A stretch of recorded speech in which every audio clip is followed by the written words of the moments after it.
This week, we unpack souvenirs from the papal visit to the Holy Land, and we find out who's under investigation at the Vatican.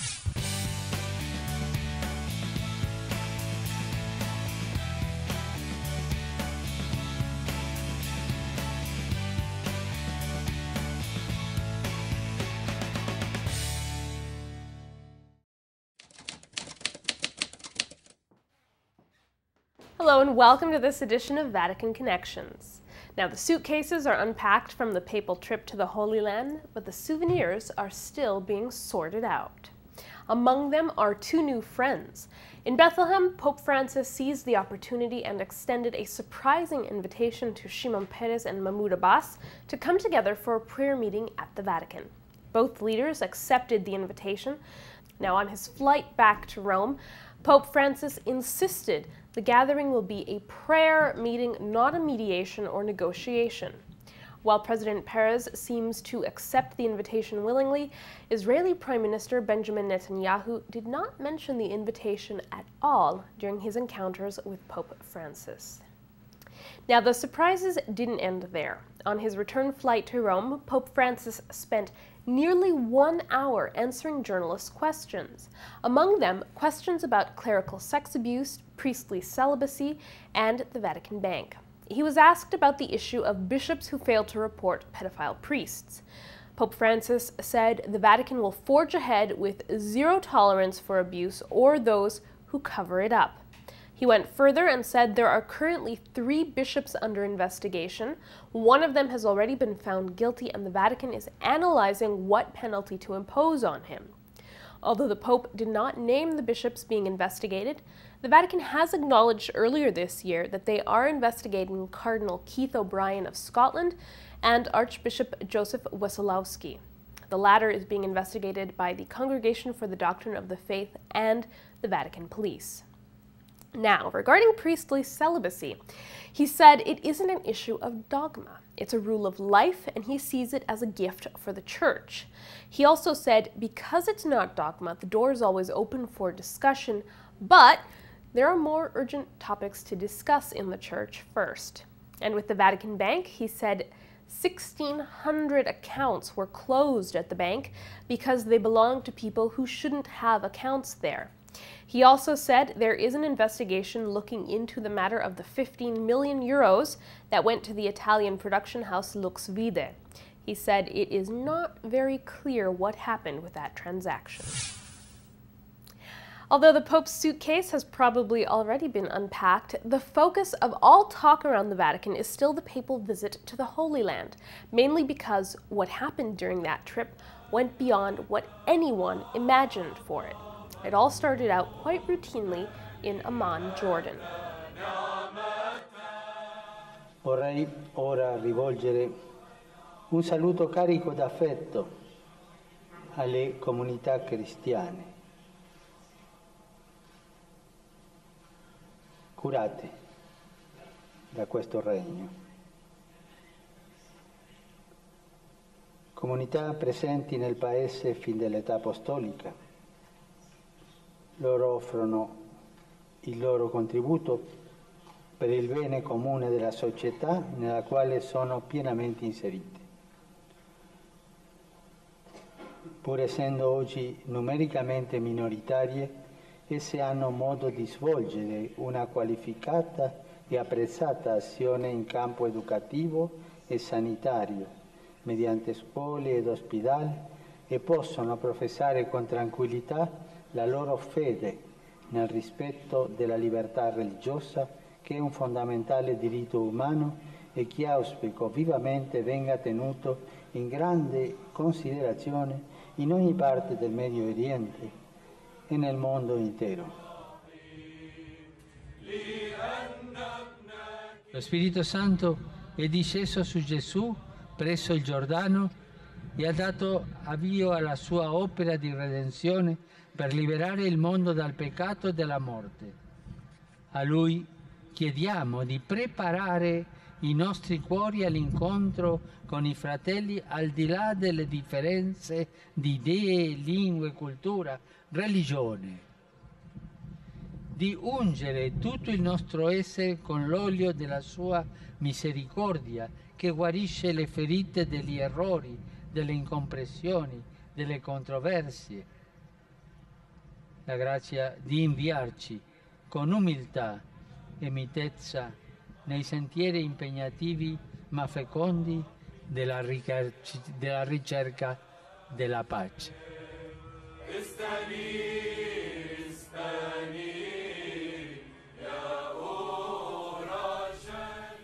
Tutti vogliamo la pace.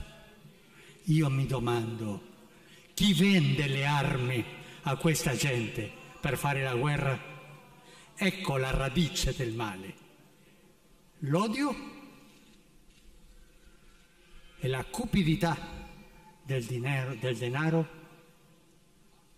nelle fabbriche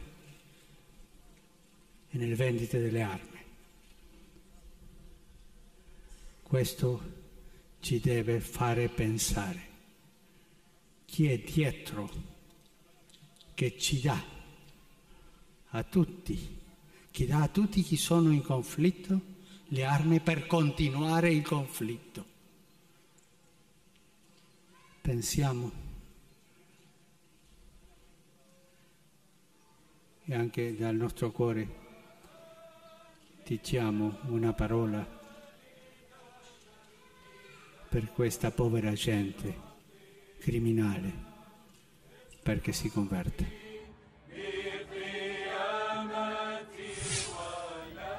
Already there was a certain noticeable warmth between Pope Francis and his hosts in Jordan, and a buzz in the air. Now in Bethlehem, he moved us all to tears or near tears with his homily reflecting on the fact that Jesus was a child. Il bambino di Betlemme è fragile, come tutti i neonati. Non sa parlare, eppure è la parola che si è fatta carne, venuta a cambiare il cuore e la vita degli uomini. Quel bambino, come ogni bambino, è debole e ha bisogno di essere aiutato e protetto. Anche oggi i bambini hanno bisogno di essere accolti e difesi fin dal grembo materno. Purtroppo in questo mondo che ha sviluppato le tecnologie più sofisticate ci sono ancora tanti bambini in condizioni disumane che vivono ai margini della società, nelle periferie delle grandi città o nelle zone rurali. Tanti bambini sono ancora oggi sfruttati, maltrattati, schiavizzati, oggetto di violenza e di traffici illeciti. Troppi bambini oggi sono profughi, rifugiati, a volte affondati nei mari, specialmente nelle acque del Mediterraneo. Di tutto questo noi ci vergogniamo oggi davanti a Dio che si è fatto bambino.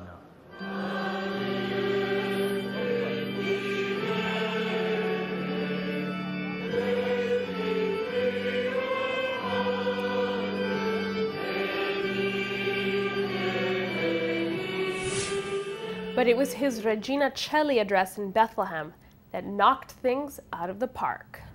Questo luogo dove è nato il principe della pace, desidero rivolgere un invito a lei, signor Presidente Mahmoud Abbas, e al signor Presidente Shimon Peres ad elevare insieme con me un'intensa preghiera, invocando da Dio il dono della pace. Offro la mia casa in Vaticano per ospitare questo incontro di preghiera.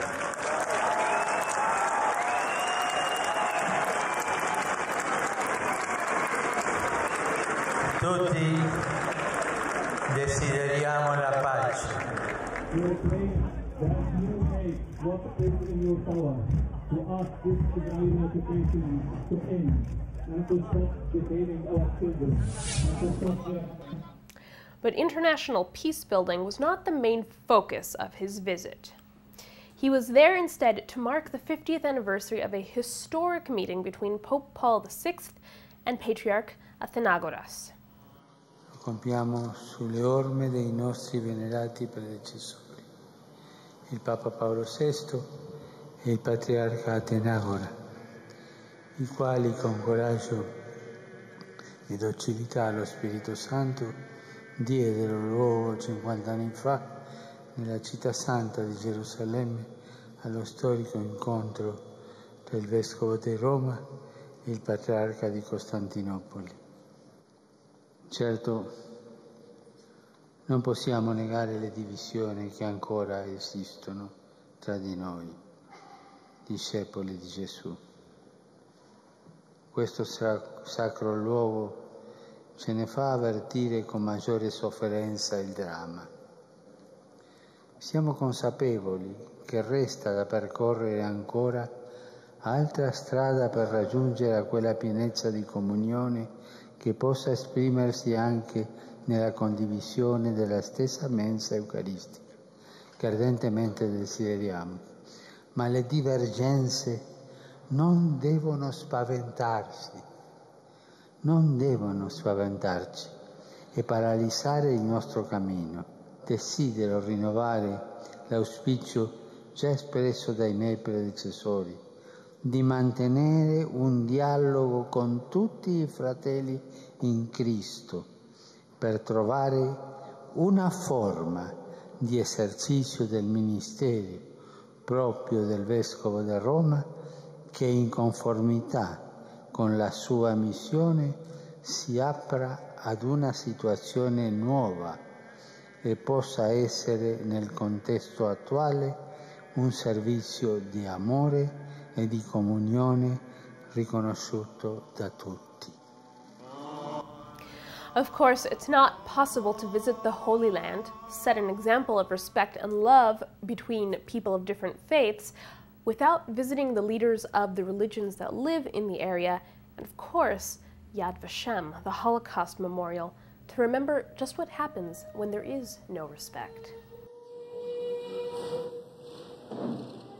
In questo luogo memoriale della Shoah sentiamo risuonare questa domanda di Dio. Adamo, dove sei? In questa domanda c'è tutto il dolore del padre che ha perso il figlio. Qui, di fronte alla tragedia incommensurabile dell'Olocausto, risuona come una voce che si perde in un abisso senza fondo. Ascolta, Signore, abbi pietà. Dacci la grazia di vergognarci di ciò che come uomini siamo stati capaci di fare, di vergognarci di questa massima idolatria, di aver disprezzato e distrutto la nostra carne, quella che tu impastasti dal fango, quella che tu vivificasti con tuo alito di vita. Mai più, Signore. After visiting sites sacred to the three people of the Word, he walked in the footsteps of Christ through the upper room and the Garden of Gethsemane.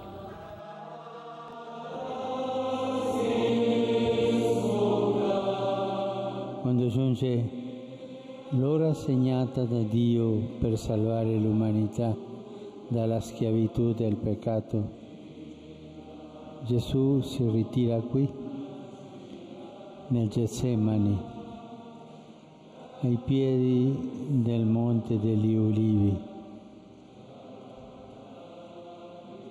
Ci ritroviamo in questo luogo santo, santificato dalla preghiera di Gesù, dalla sua angoscia, dal suo sudore di sangue,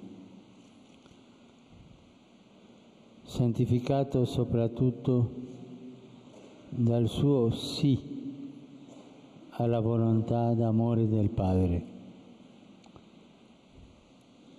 Abbiamo quasi timore di accostarci ai sentimenti che Gesù ha sperimentato in quell'ora. Entriamo in punta di piedi in quello spazio interiore dove si è deciso il dramma del mondo.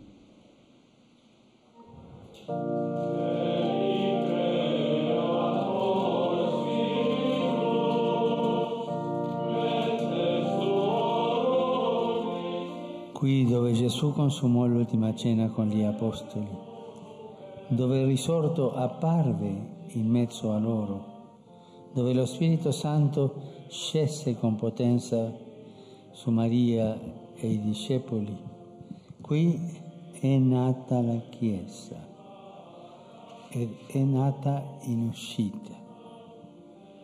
Da qui è partita, con il pane spezzato tra le mani, le piaghe di Gesù negli occhi e lo spirito d'amore nel cuore. Da qui parte la Chiesa, in uscita, animata dal soffio vitale dello Spirito. Raccolta in preghiera con la Madre di Gesù, essa sempre rivive l'attesa di una rinnovata effusione dello Spirito Santo. Scenda il tuo Spirito, Signore, e rinnovi la faccia della terra.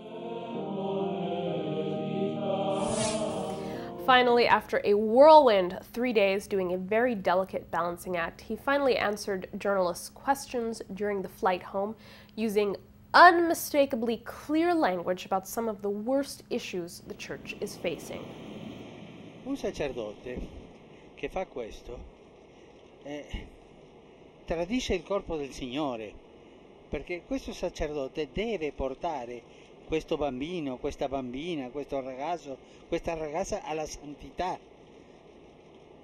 E questo ragazzo, questa bambina si fida, e questo invece di portarlo alla santità abusa loro. E questo è gravissimo. È proprio come, dirò una comparazione soltanto, è come fare una messa nera, per esempio, no? I primi giorni di giugno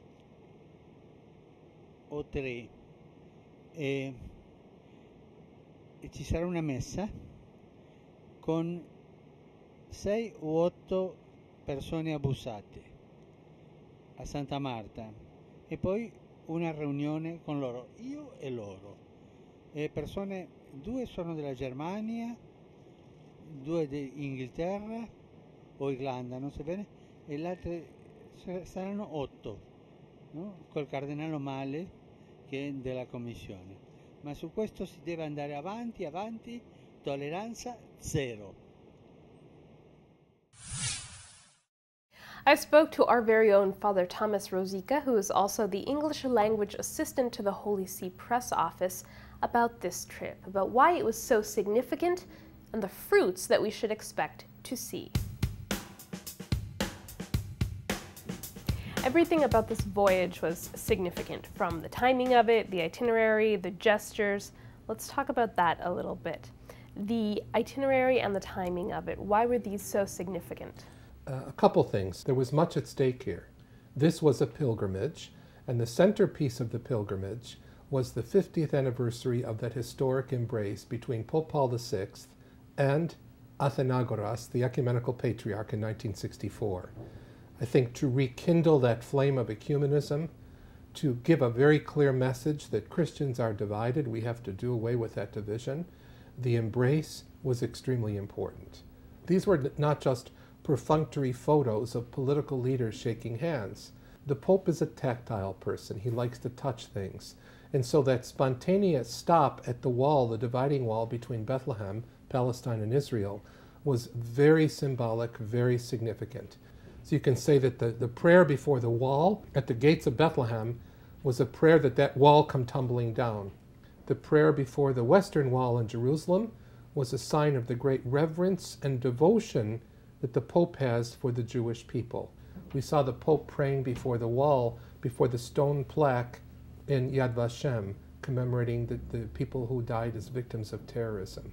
And so there was a great sense of devotion and of reverence, embraces and walls that should come down and walls that remain as a sign of God's presence among us.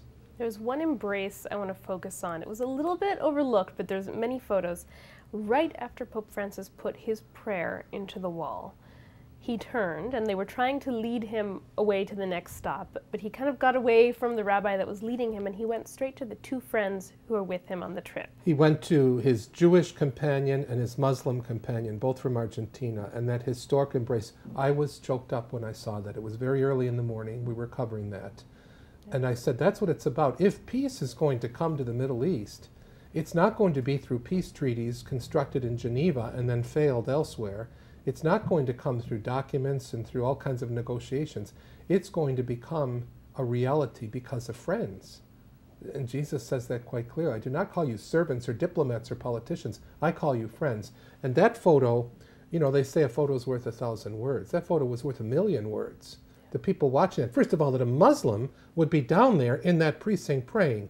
A Muslim with a cap on his head praying there. That alone, I know what that means because I live there.